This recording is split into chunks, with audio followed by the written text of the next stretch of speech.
2 Tawarik pasal 14 ayat 1 sampai 15. Kemudian Abia mendapat perhentian bersama-sama dengan nenek moyangnya dan ia dikuburkan di kota Daud. Maka Asa anaknya menjadi raja menggantikan dia. Pada zaman pemerintahannya negeri itu aman selama 10 tahun. Asa melakukan apa yang baik dan yang benar di mata Tuhan Allahnya.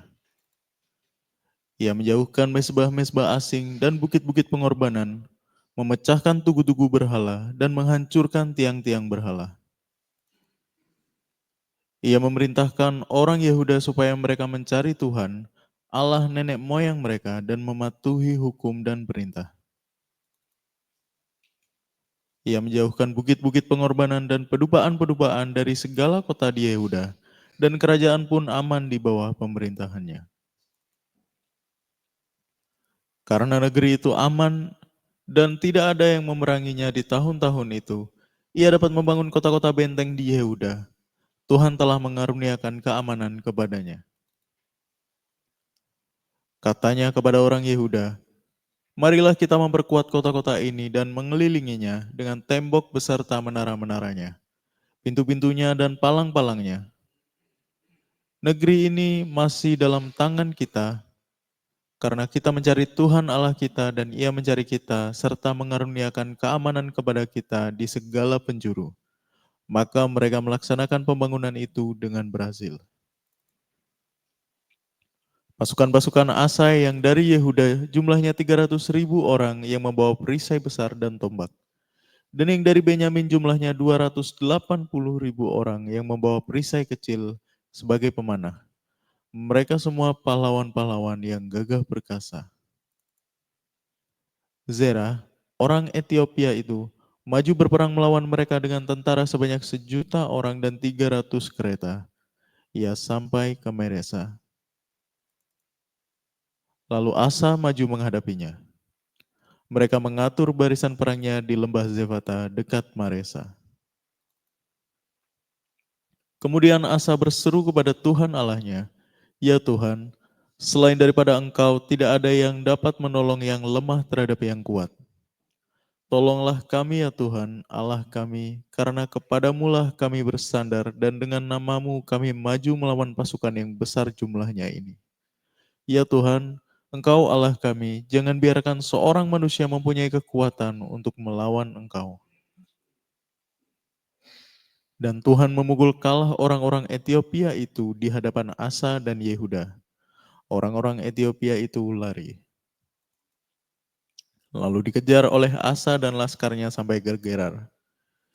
Dari orang-orang Ethiopia itu amat banyak yang tewas, sehingga tidak ada yang tinggal hidup, karena mereka hancur di hadapan Tuhan dan tentara-tentaranya.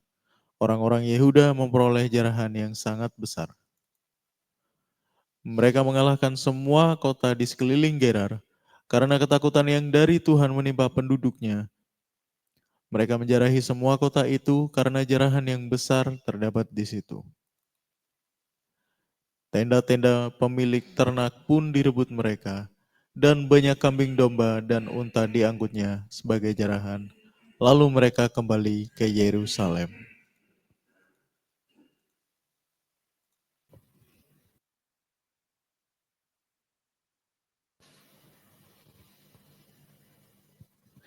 Oke, shalom semuanya. Tuhan Yesus berkati ya. Yuk, hari ini kita lanjut lagi belajar tentang Asa.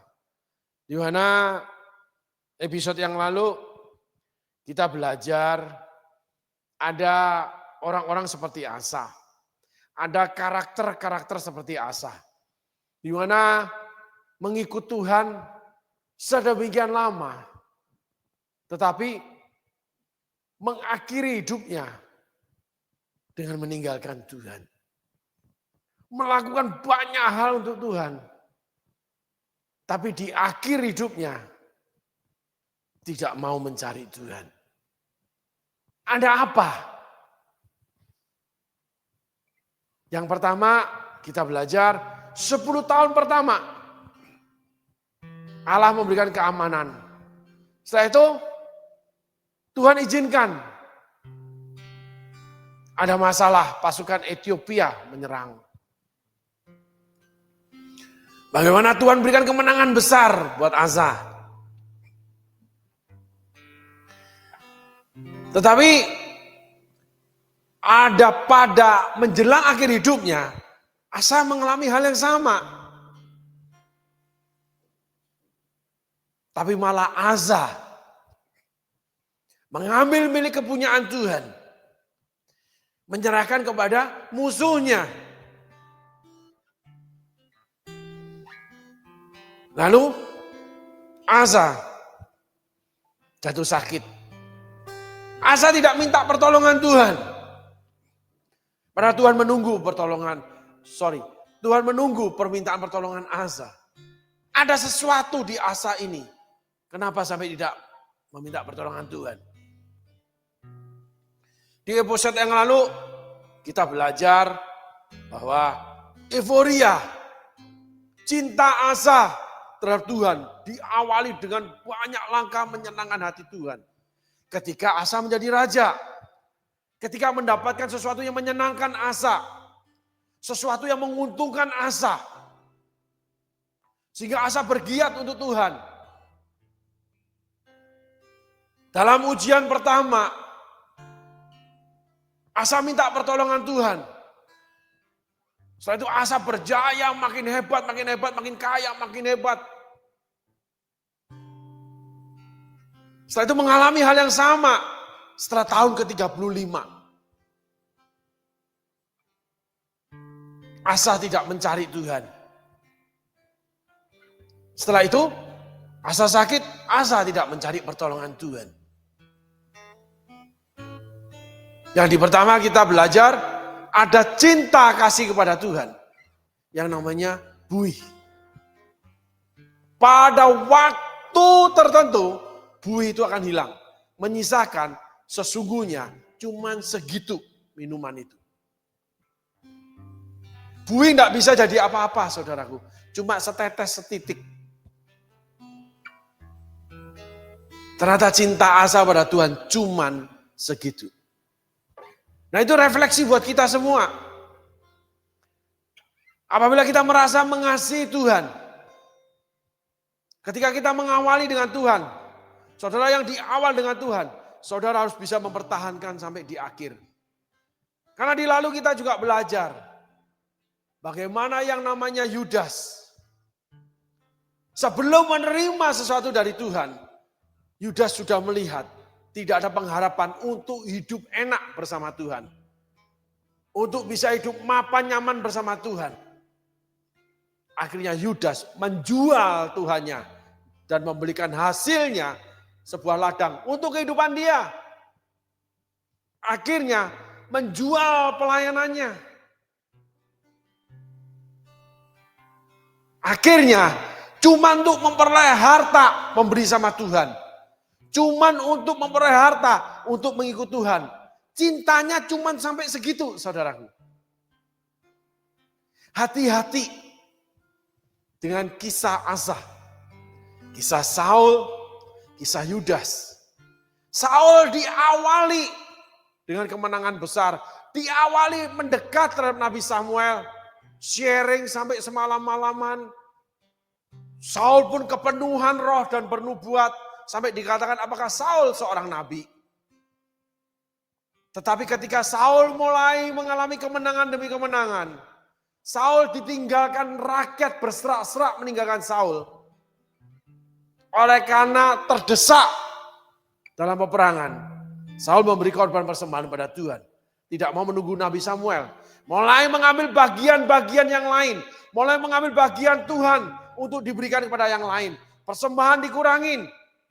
Kehadiran dikurangin. Pelayanan dikurangin. Bahkan sampai ditiadakan. Selanjutnya Saul terang-terangan melawan perintah Allah. Bunuh Raja Agag. Musnahkan semua hasil rampasan. Saul punya alasan yang baik. Hasil rampasan lembu tambun diberikan kepada orang miskin. Tidak ada alasan yang dapat menganulir, meniadakan, menihilkan, bahkan menghancurkan perintah Tuhan. Tidak ada yang bisa menggantikan perintah Tuhan.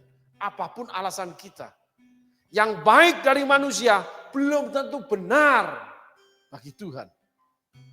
Yang benar dari Tuhan belum tentu baik bagi manusia. Jalan Tuhan tidak terselami. Tapi satu hal, Tuhan minta kita percaya. Situasi sulit mendesak, itu menyatakan cinta kita sampai titik di mana. Bukan ketika bergelora memberi. Tapi ketika setia bertahan di dalam gelora untuk memberi.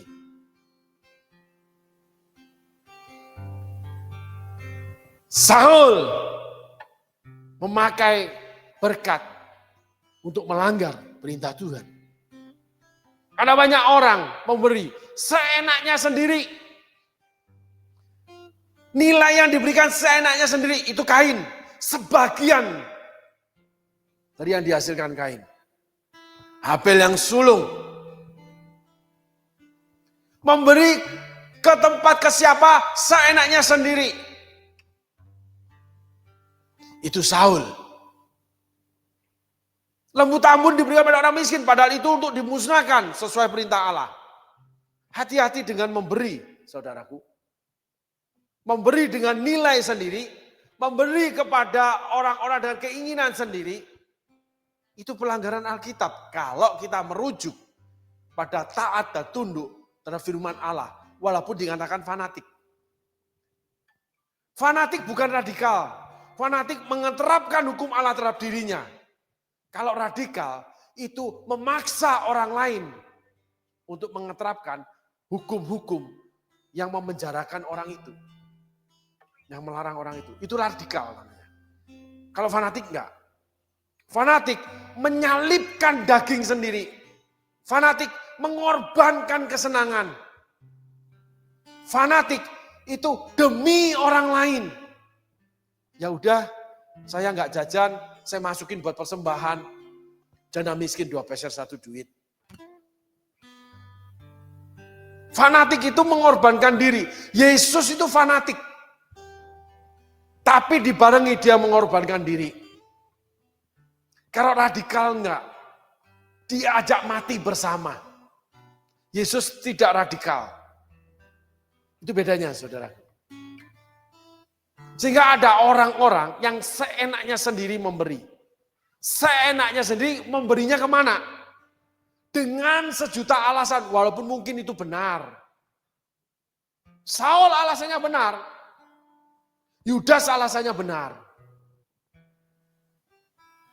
Tapi biarkanlah yang dilakukan wanita ini menjadi peringatan akan daku. Perempuan minyak narwastu. Kepada orang miskin. Oh tidak, perintah Tuhan tidak untuk diberikan kepada orang miskin. Sehingga ada orang memberi persembahan, khususnya saya akan bicara ini tentang persepuluhan. Tidak kepada gereja, kepada saudara, kepada yang lain. Itu termasuk seenaknya sendiri, saudaraku. Bawalah seluruh persembahanmu ke dalam rumah Tuhan. Itu Saul. Orang itu pemberontak terhadap Allah. Kain itu akan membunuh kebenaran. Orang seperti Kain yang memberi dengan nilai seenaknya, itu akan selalu membunuh kebenaran. Menganulir kebenaran, menyanggah kebenaran.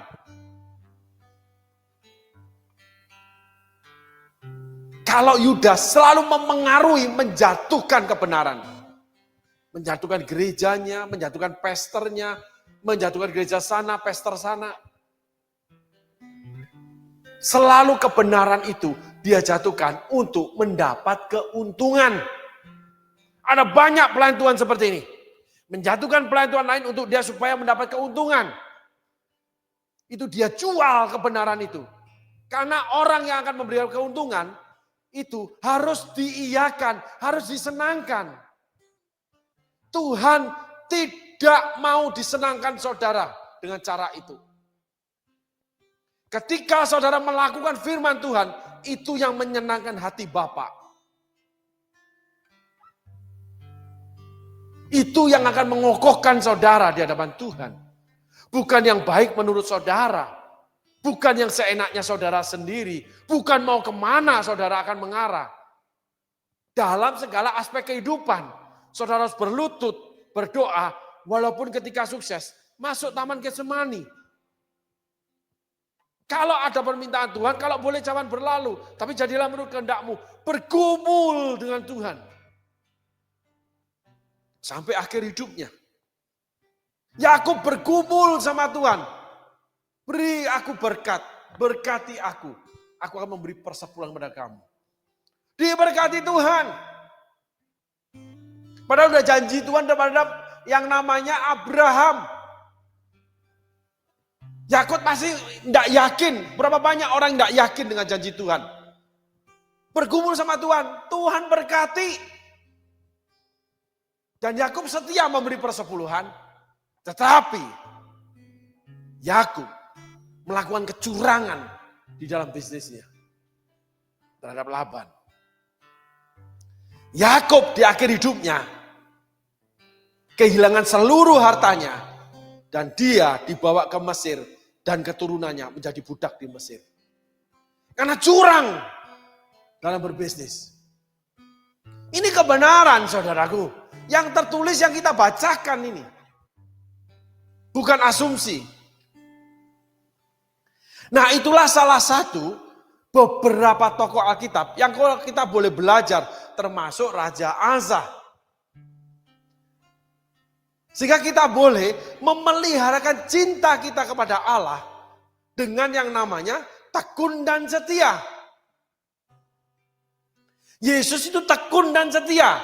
Dia melaksanakan perintah pelayanan disertai luar biasa mujizat. Tidak ada yang orang bisa melakukan seperti Yesus. Diikuti 5.000 laki-laki. Mujizat setiap hari. Tapi Yesus menekuk lututnya, menengadahkan kepalanya, melipat tangannya, berdoa, menerima perintah Bapa. Walaupun mengagetkan, dia merasa tidak mampu. Karena dia tahu itu akan menyakitkan. Yesus menerima perintah itu. Walaupun dengan cara kalau boleh cawan ini berlalu.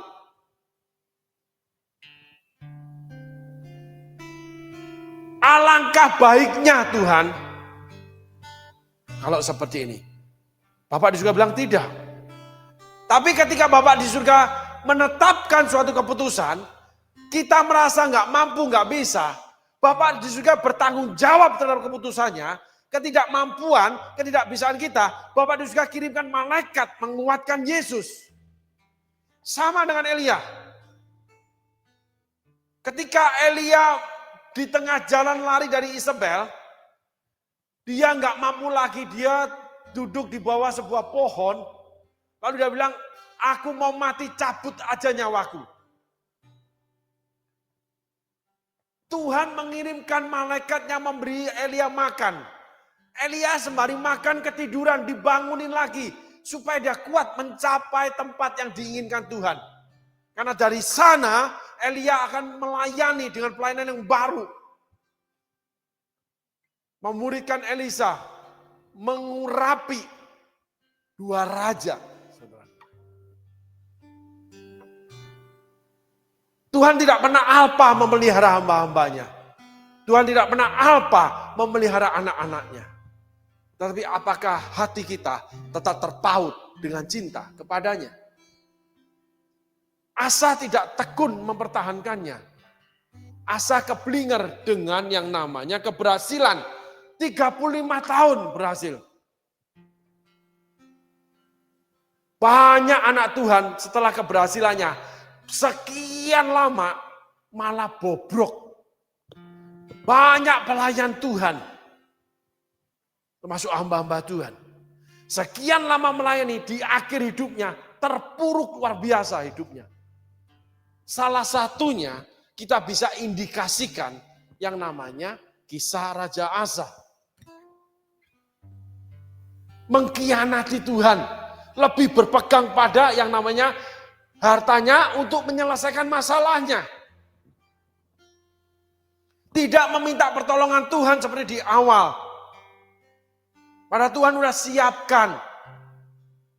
Yesus disiapkan malaikat. Elia disiapkan malaikat. Yesus disiapkan Simon dari Kirene ketika nggak sanggup lagi memikul salib. Tuhan siapkan segala sesuatunya. Karena Tuhan Allah yang bertanggung jawab terhadap apa yang dikehendakinya. Tapi ketika Asa berjalan sendiri, Asa mati dalam sakit. Saul mati dalam kekalahan. Simson ketika datang kepada Allah, pemohon kekuatan, Simson mati dalam kemenangan. Saudara mau pilih yang mana nih?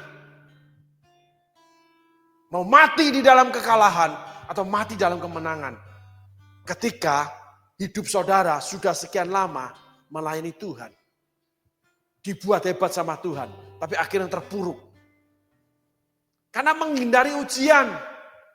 Mengorbankan Tuhan, mengorbankan gereja, mengorbankan pelayanan, mengorbankan hamba Tuhan. Mengorbankan orang-orang baik sekitar saudara. Saudara mau senang sendiri. Raja Asa itu mau selamat sendiri. Susah ditolong orang. Ketika orang susah, saudara tidak menolong. Padahal saudara sedang senang. Sehingga hendaklah kamu bertolong-tolongan satu dengan yang lain. Ketika susah, ditolong. Ketika senang, tidak mau menolong. Itu yang mengakibatkan hal-hal saudara menjadi terpuruk nantinya. Saya punya sebuah kesaksian saudaraku. Itu tentang kehilangan. Persis seperti Raja Asa, persis seperti Hizkia. Ada seorang anak Tuhan yang mengorbankan hamba Tuhan. Dalam kasus keuangan ya. Jangan kau usik orang yang aku urapi, jangan berbuat jahat terhadap nabiku.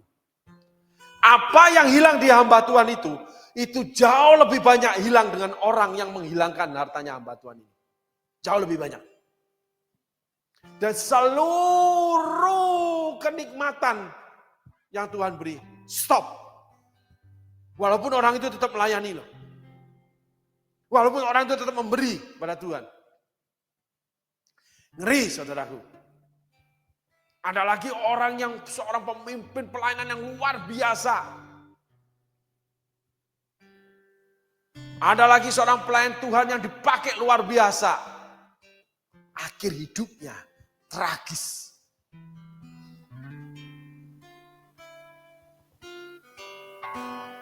Bagaimanapun Simson matinya nggak enak. Bagaimanapun Daud matinya nggak enak dalam sakit. Simson dalam reruntuhan bangunan bersama musuh.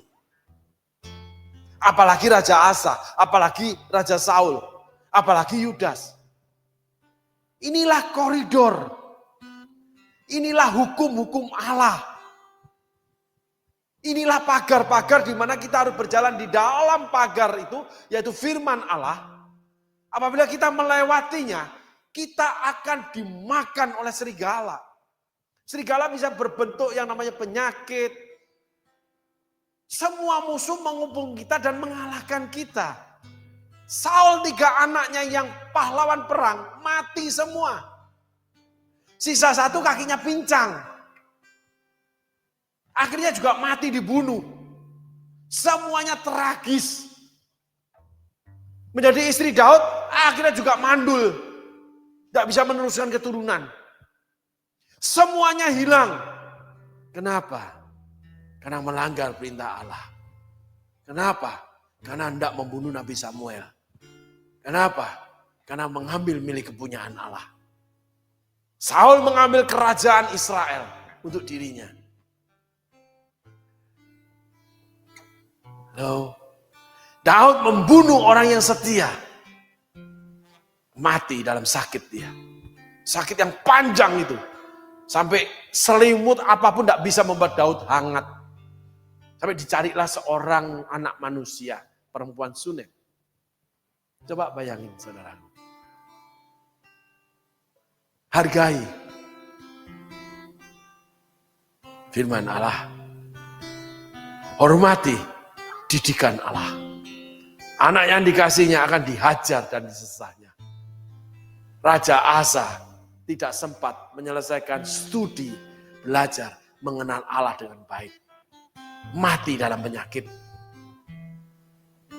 Ketika Raja Asa berjaya, ketika kamu kaya, ketika kamu dipakai luar biasa, kamu nggak berasa. Kayaknya orang yang tidak mempan dengan kesusahan. Kayaknya orang yang tidak mempan dengan kebangkrutan. Kayaknya orang yang tidak mempan dengan sakit penyakit. Semuanya oke, kerajaan dunia di tanganmu. Kalau itu Tuhan berikan, it's okay.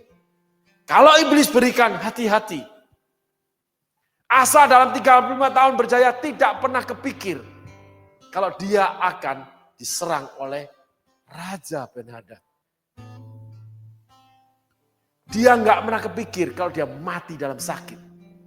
Sehingga dia tidak punya habit, tidak punya kebiasaan, tidak punya hati yang betul-betul merasakan kebutuhannya akan Allah. Karena kebutuhannya cuma satu, harta atau tahta yang dimilikinya. Daud merasa kebutuhan tentang wanita. Sehingga sampai mati pun dia tetap pegang yang namanya, yang dijinai dia, Batseba. Bahkan dinikahi dia, anaknya diangkat jadi seorang raja. Saudaraku, begitu berkepanjangan kisah Batseba. Sehingga setelah Salomo, kerajaan Israel terpecah. Salomo raja yang kejam, saudaraku. Jadi orang-orang kaya ingat, kalau engkau kejam, engkau seperti Salomo. Kau sedang membangun rumah-rumah berhala buat dewa-dewa dari kesukaanmu. Kamu punya hobi yang jadi berhala. Kamu punya kesukaan jadi berhala. Yang akhirnya membawa Salomo hampir masuk neraka. Tetapi setelah Salomo mati, kerajaan Israel terbelah. Tuhan sudah menyiapkan hukuman. Namanya Yerobeam. Orang kenamaannya Salomo. Yang menyembunyikan diri dan disembunyikan Tuhan. Membangun kekuatan. Anaknya Salomo tidak sanggup menghadapi Yerobeam. Anakmu nggak sanggup menghadapi dunia. Karena Tuhan udah hilang dari tahtanya. Engkau dan keturunanmu itu sangat banyak ditulis. Baik janji Allah di dalam berkatnya, baik janji Allah dalam penghukumannya. Sehingga banyak orang yang, saudaraku, saya mengenal sebuah keluarga, tiba-tiba saya teringat ini. Keluarga ini diawali dengan orang tua laki-laki yang pada usia puncaknya itu bertemu dengan Tuhan. Dia seorang pengusaha entertainment. Tapi oleh karena bertemu dengan Tuhan, dia lepaskan semua usahanya. Saudaraku, jadilah dia yang namanya melayani Tuhan. Sampai mau mati pun Tuhan temui dia. Tetapi anak cucunya rusak lebih dulu.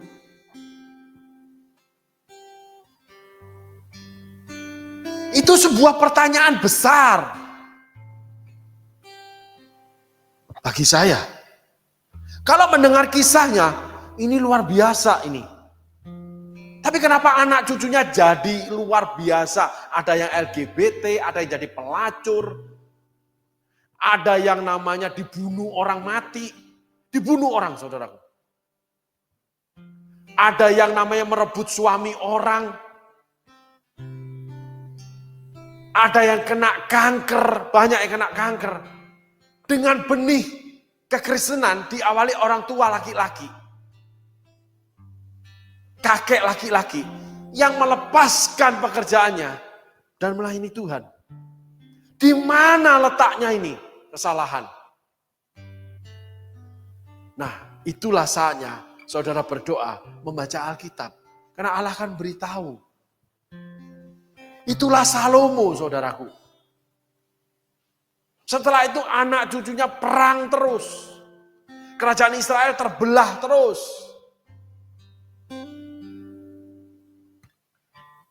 Lalu mana keturunan Salomo yang dari 1000 perempuan? Gak tertulis lagi.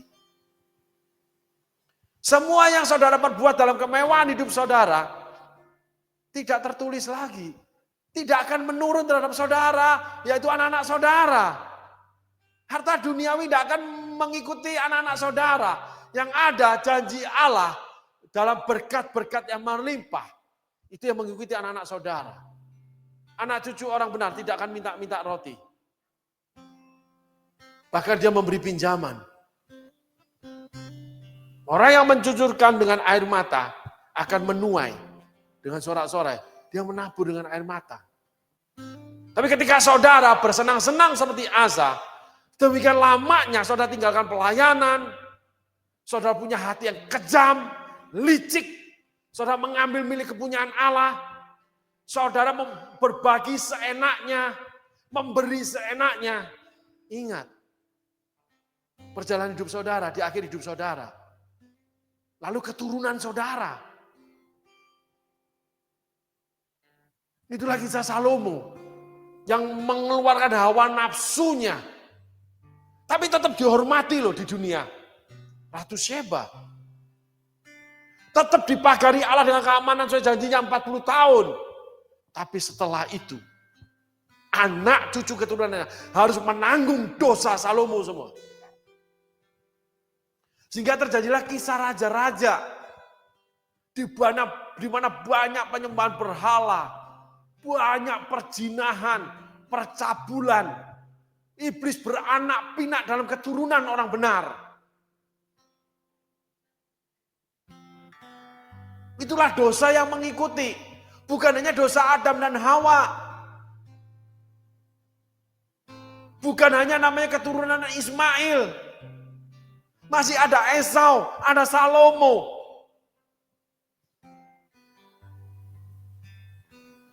Banyak hal harus kita pelajari di Alkitab.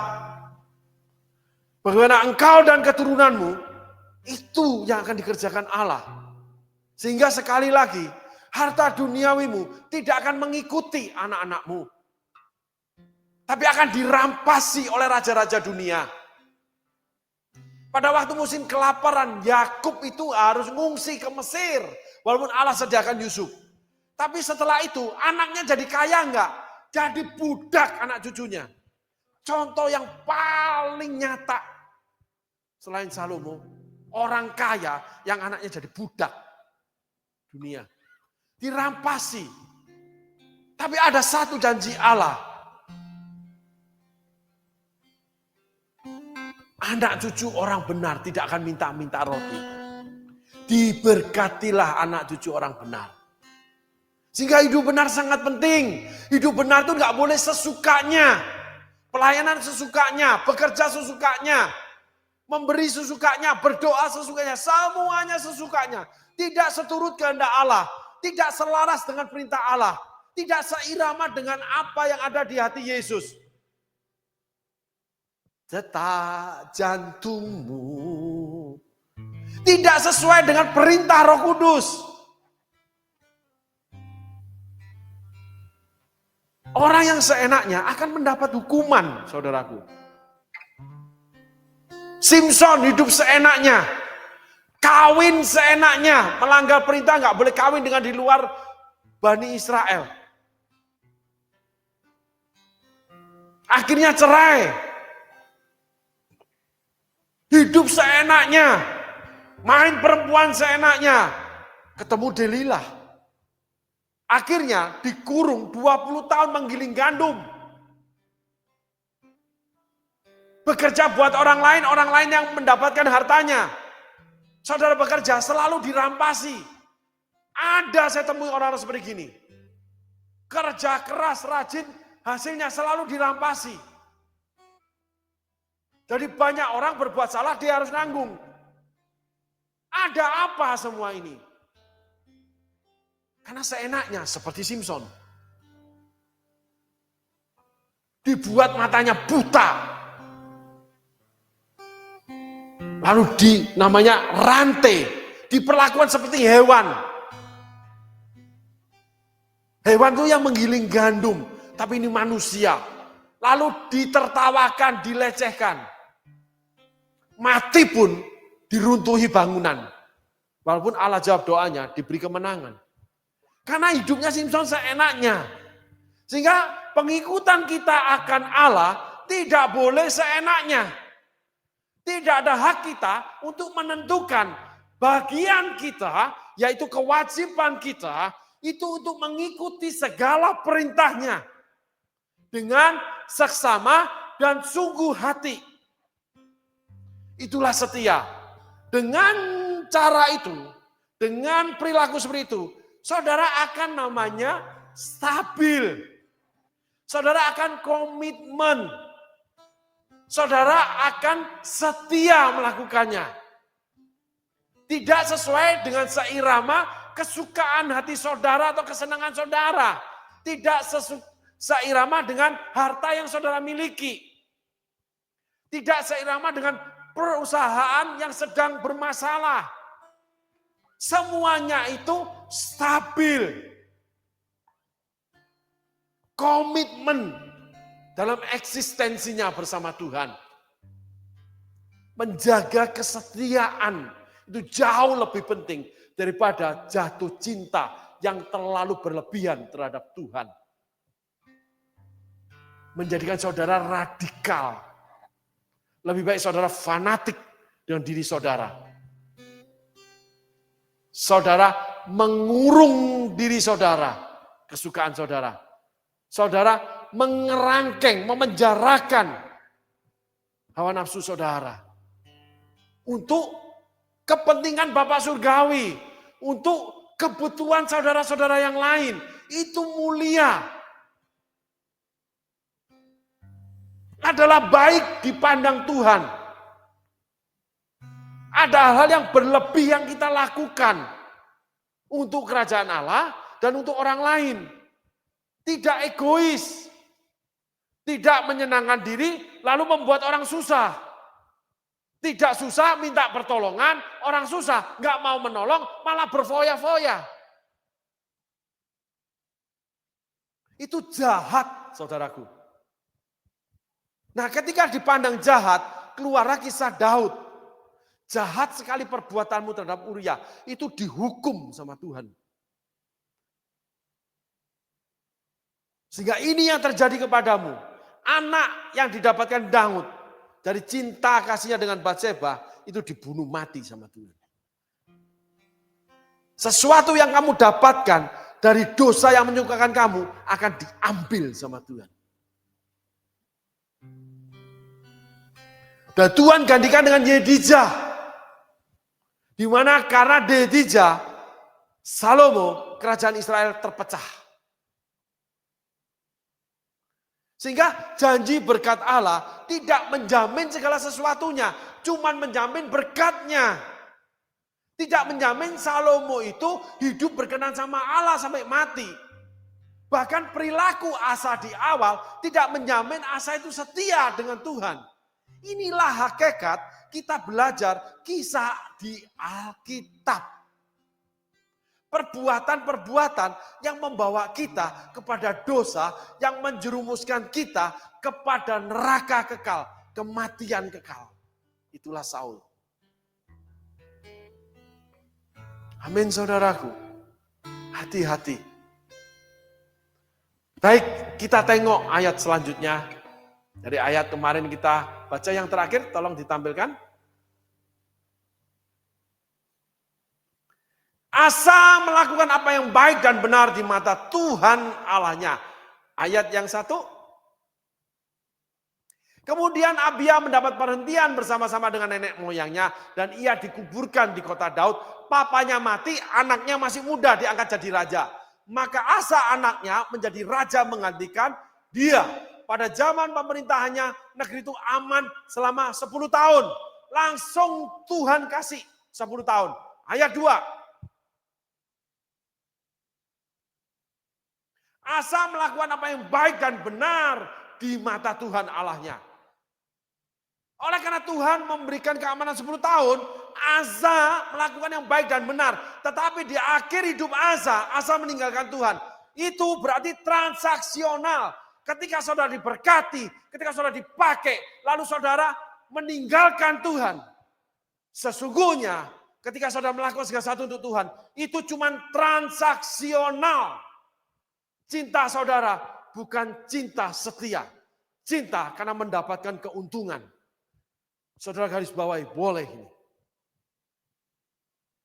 Asa melakukan hal yang baik untuk Tuhan. Tapi akhirnya, itu awal ya. Akhirnya Asa meninggalkan Tuhan.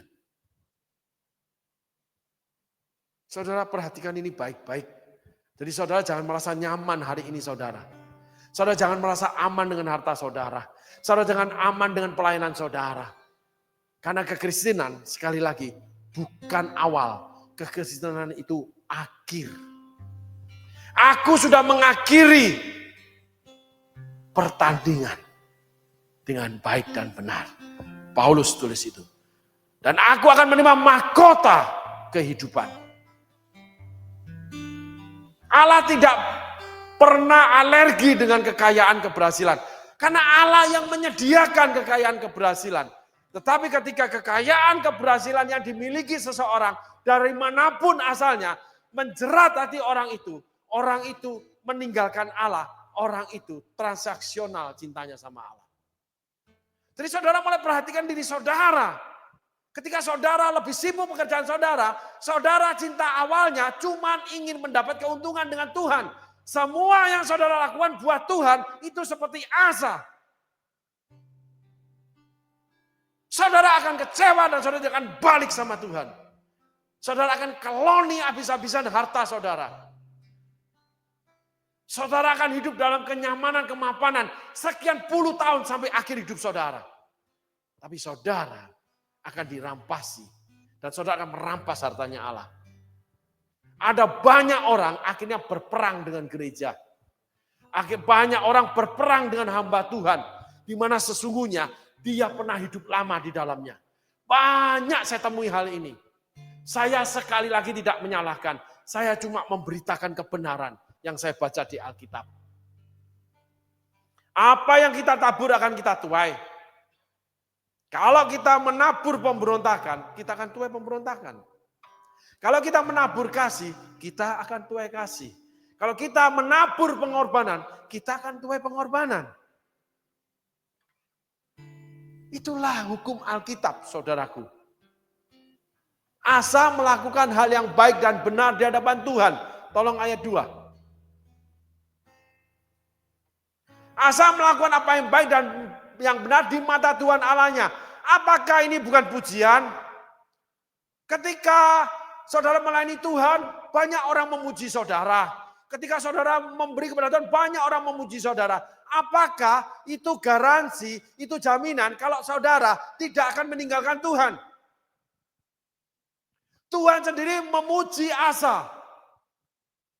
Tetapi perilaku Asa bukan dari pujian Tuhan. Perilaku Asa karena memang cintanya transaksional. Tuhan itu Allah yang jujur. Kalau engkau bagus tetap dibilang bagus. Walaupun akhirnya nanti kamu juga nggak bagus. Tuhan tidak pernah bercerita pemberontakan bangsa Israel. Tuhan tidak pernah bercerita tentang bagaimana Salomo akan membangun rumah berhala. Tuhan tidak pernah bercerita bagaimana Daud membunuh Uria. Tuhan memanggil dengan hati yang tulus. Tuhan akan menilai dengan jujur. Dan Tuhan akan mengeksekusi dengan adil yang kita kerjakan. Asa dipuji Tuhan. Tapi akhir hidupnya Asa memutuskan tidak kembali kepada Tuhan. Tidak mendekat kepada Tuhan. Tidak meminta pertolongan Tuhan. Kita harus pahami ini, kita harus jaga hati kita. Kita jaga hidup kita dengan kisah Asa. Salah satu kisah yang kita harus hindari. Sehingga kita dalam komitmen kita nggak boleh keluar buih. Kita tetap stabil. Komit. Tetap berjalan dari awal hingga akhir. Tetap menyelesaikan apa yang Allah kehendaki. Nggak semangat di awal, di akhir meninggalkan Tuhan. Karena memiliki kekayaan, memiliki kekuasaan, memiliki tahta, udah dipuji. Seperti Yesus masuk taman Getsemani, di mana Yesus masuk Yerusalem, terpujilah yang datang dalam nama Tuhan. Udah diakui, dipuji. Orang mengibarkan namanya daun pohon palem. Bendera dikibarkan, dieluk-elukan di mana-mana, ditunggu, dijamu. Apakah itu menjamin? Enggak. Yesus masuk taman Getsemani. Yang Yesus lakukan mati di kayu salib, itulah materainya, sahnya kesetiaan seseorang. Asa tidak mendapatkan pengesahan kesetiaan dia. Saul tidak, Salomo tidak. Mereka cuma berbalik kepada Tuhan. Salomo dengan Daud. Tuhan itu setia. Walaupun kita tidak setia. Tetapi ketika kita tidak setia, akibatnya, risikonya, kita tetap terima loh saudaraku. Nah inilah hukum kerajaan Allah. Inilah kasih Tuhan. Yang namanya tegak lurus dengan kebenaran. Walaupun Tuhan mengasihi, Tuhan menunggu Asa kembali minta pertolongan. Tapi Asa sendiri yang sudah tidak mampu lagi, tidak punya keinginan lagi untuk minta pertolongan sama Tuhan. Hati-hati saudaraku. Betapa kerasnya hati manusia itu. Ketika saudara melakukan kesalahan, kesalahan itu akan mengeraskan hati saudara. Hati-hati dengan langkah seperti Raja Asa. Itu bisa menjebak kita. Alkitab dituliskan sebagai panduan untuk kita berjalan. Apa yang terjadi itu refleksi daripada Alkitab. Sehingga ketika kita mengetahui, mengerti tentang Alkitab, kita harus hindari yang jalan-jalan menuju penghukuman karena kesalahan tokoh-tokoh Alkitab. Kita harus mendekati, melakukan hal-hal yang menyenangkan hati Tuhan. Yang membuat kita berjalan sama Tuhan hingga garis akhir seperti Paulus. Dari awal hingga akhir. Amin saudaraku. Saudaraku mengerti ya. Ini inti kisah Raja Asa. Ayat selanjutnya. Ia menjauhkan mesbah-mesbah asing dan bukit-bukit pengorbanan, memecahkan tugu-tugu berhala dan menghancurkan tiang-tiang berhala. Ia memerintahkan orang Yehuda supaya mereka mencari Tuhan Allah nenek moyang mereka dan mematuhi hukum dan perintah. Ada dua hal kenapa menyenangkan hati Allah dan dipandang baik. Ayat 2. Asa melakukan apa yang baik dan yang benar di mata Tuhan Allahnya. Asa menyingkirkan sesuatu yang menyakitkan hati Tuhan. Saudara di awalnya berusaha hidup benar. Udah enggak lagi melakukan hal-hal yang merokok. Merokok itu merusakkan tubuh saudara. Udah enggak hidup malam, enggak minum minuman keras. Enggak hidup di kalangan pelacuran. Enggak hidup di jalan. Saudara sudah melakukan hal-hal yang baik. Lalu saudara mulai masuk ke gereja, mulai ambil bagian pelayanan, mulai membenahi, aduh pastor ini kok jelek banget speakernya, besok saya kirim yang bagus. Pastor ini kok begini, saya berikan satu mobil saya buat gereja. Pastor AC-nya udah kayak begini, saya ganti yang baru. Asa melakukan satu yang baik. Lalu Asa setelah menyingkirkan berhala-berhala, Asa mulai memberitakan berita baik. Ayo ke gereja, tahu enggak Tuhan itu begini-begini. Tahu enggak aku ngalami begini-begini. Mulut bersaksi kemana-mana. Diajak teman, ayo kita makan. Enggak bisa, aku jadwal komsel. Ayo kita pergi ke sana, itu ada bisnis besar. Enggak bisa, bisnis itu enggak berkenan kepada Tuhan. Ayo kita begini, kita akan dapat ini. Sebentar, aku berdoa dulu. Oh nggak bisa, aku harus dengan anak-anak. Oh nggak bisa, aku harus pergi dengan istri. Kamu kok jadi gini? Karena itu yang berkenan kepada Tuhan. Nah kamu coba belajar Alkitab. Kamu dengar khotbah-khotbah di gerejaku misalnya. Bagaimana pastor-pastor itu mengajarkan, aku mengerti. Ternyata hidup yang berkenan itu begini. Kamu jangan begitu. Kamu begini, semua keluarga dikasih tahu. Tidak boleh gini lagi. Itu dilarang Tuhan, dibenci Tuhan. Dan sebagai mulut selalu memberitakan tentang Injil. Tapi setelah itu, setelah saudara kaya. Saudara diberkati, sudah dipakai. Oh enggak, jangan. Enggak enak. Nanti aku dianggap orang Kristen yang cerewet. Oh enggak enak. Kalau dalam bisnis ya enggak boleh. Gitu. Oh, besok kita, oh enggak bisa. Besok aku ada acara. Timbul di hati. Kenapa kamu enggak berani bilang kalau kamu pergi ke gereja? Tiba-tiba keluar suara itu. Dan enggak berani ngomong, enggak enak. Pak, coba ngomong, kita ke gereja. Oh jangan mah, dalam bisnis tidak etis itu. Menjaga bisnis daripada memuliakan Tuhan. Banyak sekali seperti ini. Yang akhirnya bisnisnya menjadi batu sandungan, orang lain melihat orang Kristen itu jahat.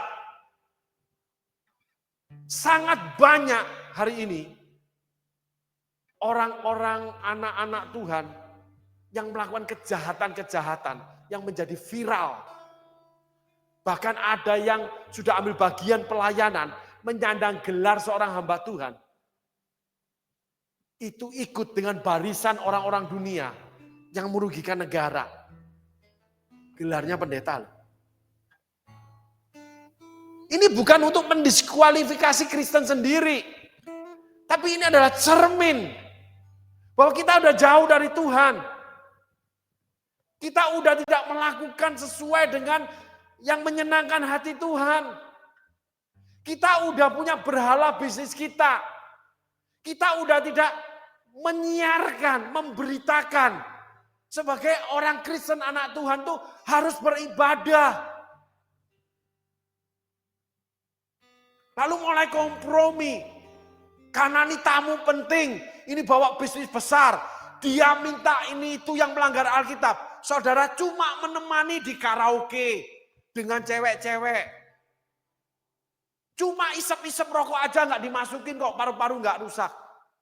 Iblis tidak akan meletakkan dosa besar di hadapan saudara. Dia meletakkan kerikil kecil untuk saudara tersandung. Setelah itu saudara menjadi batu sandungan seperti Petrus. Kita tutup dengan ayat ini saudaraku. Yaitu Petrus. Enyah kamu iblis. Petrus murid yang dekat sama Yesus. Yang dipanggil, dipilih sama Yesus. Yesus sendiri yang menetapkan. Dan Yesus yang mengusir Petrus. Yesus yang memanggil Yesus, Yesus yang memanggil Petrus, aku akan jadikan kau penjala manusia. Diberikan gelar pemberita Injil. Menjadi hambanya. Yesus sendiri yang memberi gelar lagi. Iblis. Coba saudara datang kepada Tuhan. Saudara dipanggil apa? Sama Tuhan.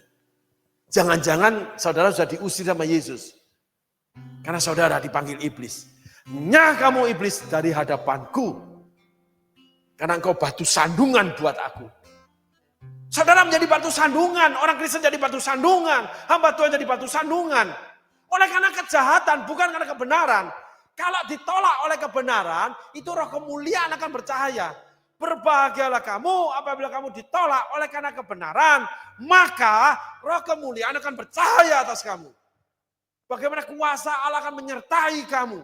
Mujizatnya akan terjadi dalam hidupmu. Allah membuka jalan dan sebagainya. Dia buka jalan saat tiada jalan. Dengan cara yang ajaib dibukanya jalanku. Dia menuntunku dan memeluk diriku. Gitu saudara.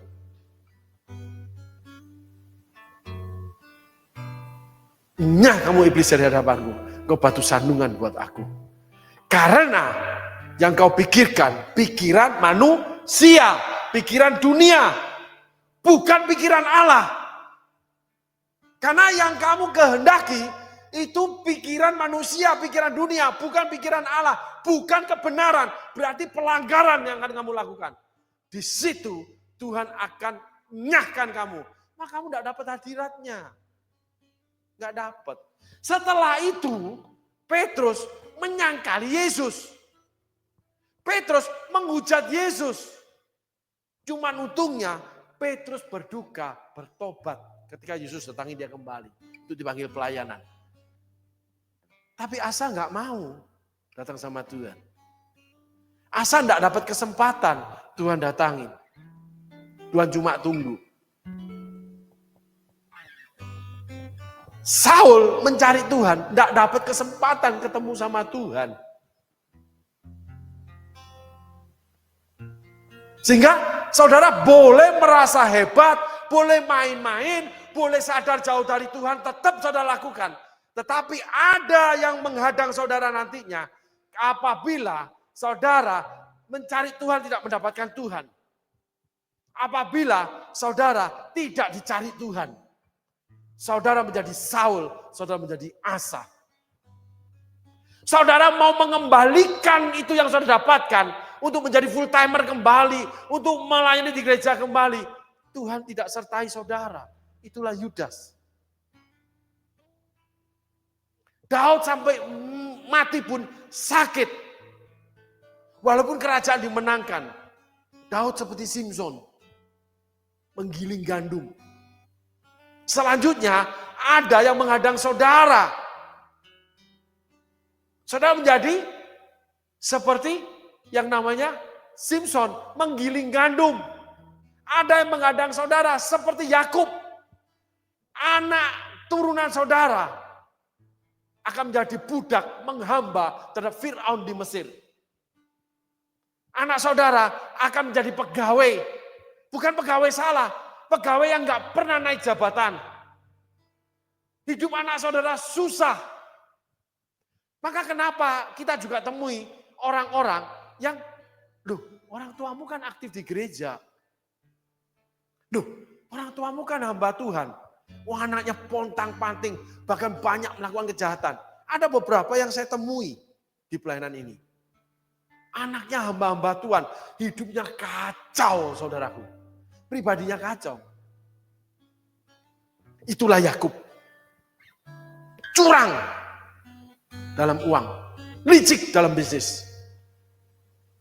Ada lagi yang mengambil milik kepunyaan Allah, yaitu Hizkia, termasuk Asa. Amin saudaraku. Biarlah episode ini menjadi bahan renungan kita. Ada banyak teguran, ada banyak koreksi, ada banyak penyataan-penyataan Allah untuk kita kembali kepada Allah. Ada banyak Allah berseru-seru untuk kembali melayani Allah dengan benar. Untuk kembali memberi kepada Allah dengan benar. Untuk kembali pada jalan-jalan Allah seperti di awal. Yaitu Asa ketika diberi keamanan. Menyingkirkan berhala-berhala.